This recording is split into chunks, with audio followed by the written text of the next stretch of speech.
The role of teachers in general, I think, is extremely important. And I would say it's twofold. First, teachers have to teach students, the traditional courses in school. That's one thing. So they have to teach math, history, ancient Greek, physics, etc. That's one aspect. The second aspect, which I think is extremely important, is for teachers to provide a more spherical and more well-rounded education to students. So not just teach them subject matters, but also teach them how to behave in a social environment, how to become active citizens. I think the role of teachers in that second aspect is also very crucial.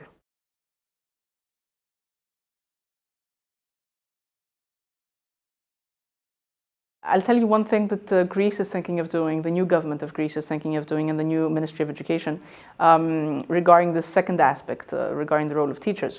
We are thinking of introducing new cognitive subjects within the mandatory school curriculum.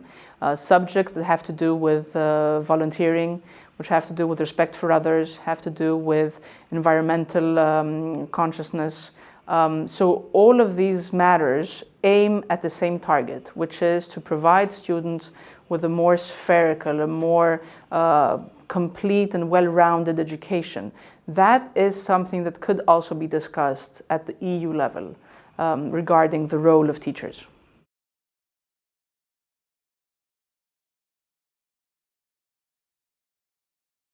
I participated at the UN Climate Action Summit. On the occasion of such summit, there was some pre-summit events. One of the pre-summit events was focused on the effects of climate change on our cultural heritage and the role of education in preventing such harm, such damage, alleviating some of the effects of such damage. We think that education can also there too play a crucial role, both in raising awareness, in equipping the youth with the necessary tools in order to face the effects of the climate change, and also in general in realizing the effects of the climate change and how the youth can have a critical role in tackling those effects.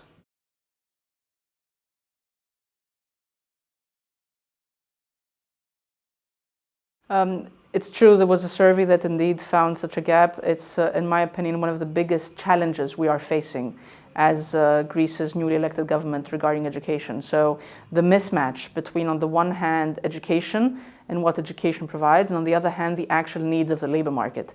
We think that in order to address that challenge, one has to start early on. So for instance, since junior high school, by introducing mandatory career orientation.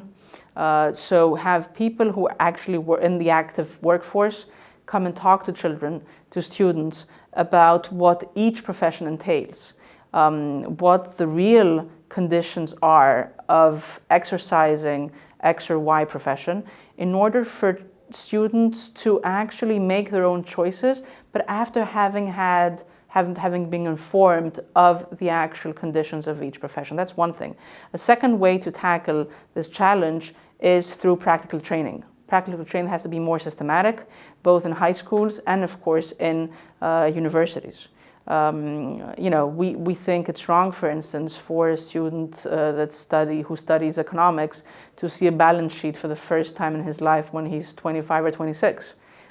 We think practical training has a lot to do with bridging this gap between education as a whole and the actual needs of the labor market.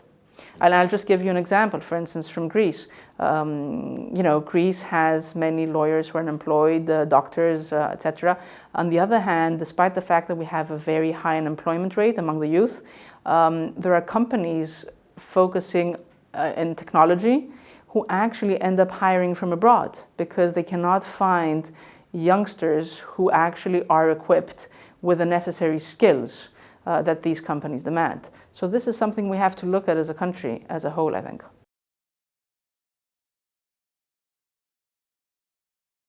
Well, I think the industry has to help us too, in a sense, through practical training. So offering practical training to students, that's one thing.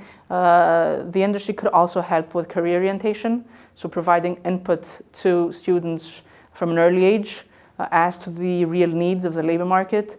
And of course, I think the industry can also help with by participating in these new cognitive subjects I talked to you earlier, one of which is entrepreneurship. So I think that the industry has a lot to offer within those, through those three routes.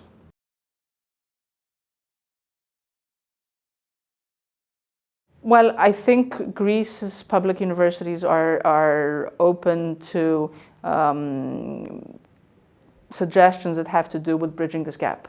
I have already found so in my communications with the Greek universities, and I think that the private sector is also willing to assist in that direction through a closer partnership between private universities and, through private companies and public universities. Another way for the two to work together is also through patents. Patents is a very important also way to bridge the gap between education and the real labor market.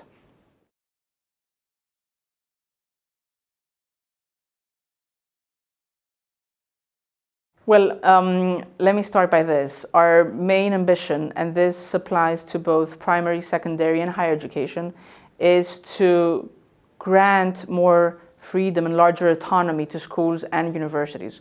Greece has one of the most over-concentrated education systems in the EU.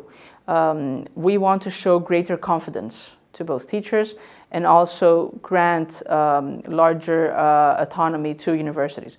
You asked me specifically about universities. One aspect we want to focus on is extroversion. So emphasize the internationalization of Greek universities. I was just in New York, and I undertook a series of meetings with both US universities and US institutions that have to do with international education. And I must tell you, I encountered a lot of interest from those institutions, from those universities, interest in Greek education and what Greek public universities have to offer.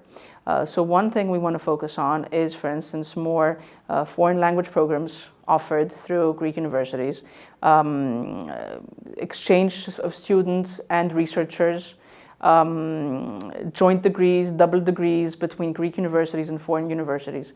So all this in order to render Greece even more so an educational hub in Southeastern Europe. Part of that also has to do with enhancing the academic environment of Greek universities, also has to do with, aside from increasing the state budget for universities, in addition to that, offering other potential sources of income for the universities through, for instance, donations. So one of our ambitions is also to set forth a more complete framework for donations towards Greek universities. So all this in an attempt to render Greece a true educational hub in Southeastern Europe. And what about private universities? Well, as you know, the Greek constitution is unfortunately one of perhaps the only exception in the world, where there is a ban on private higher education. As per the Greek constitution, there can only be state public universities. During the last parliamentary session, our party, the New Democracy Center-Right Party, proposed an amendment of said article in order to allow for the creation of non-public and private universities. Unfortunately, our proposition was met by roughly 1/3 of the MPs of the Greek parliament. And therefore, Greece is, I'm afraid, stuck for another at least 5 or 6 years with this ban on the creation of non-public and private universities.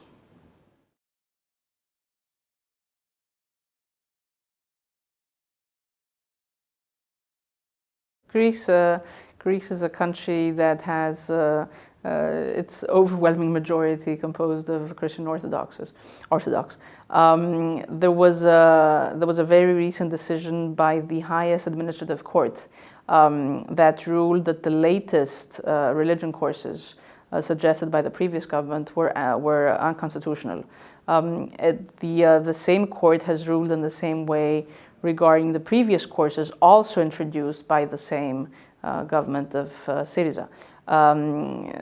Our government, as always, abides by the decisions of the high courts, and therefore we will start a process regarding the crafting of new courses on religion, always in abidance with the decisions of the highest courts.